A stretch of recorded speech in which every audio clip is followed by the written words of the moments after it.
Here's an experiment that I'm doing with two ash trees. I initially thought these were pecan trees, but as you can see from the opposite arrangement of the leaves rather than adjacent, these are ash trees.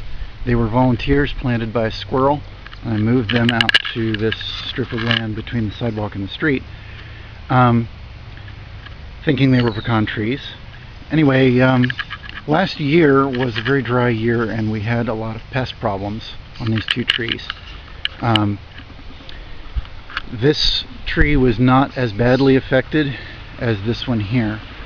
So I decided to practice some permaculture on it, and I built a sheet mulch here in June of last year using ragweed as the green matter.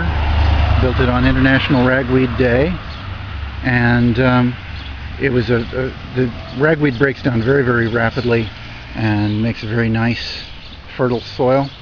You can see these other plants are doing pretty well, though there's a lot of land yet to grow anything here. Haven't figured out entirely what to do with it, but the idea here was to give it a sheet mulch instead of the grass surrounding it, and also to give it a gild. So we have comfrey and feverfew to attract beneficial insects, and I forget exactly what that is, but we've got some good stuff here to try to support this plant instead of competing with it the way the grass does over here. And so the idea is this summer to see whether both plants are equally affected by insects, or whether this one is more affected because it's surrounded by grass and doesn't have a gild around it.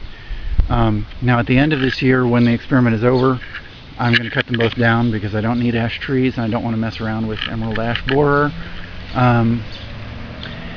But in the meantime, it's a controlled test with a very small sample size to see whether putting a gild and a sheet mulch around a tree can help it defend itself from pests.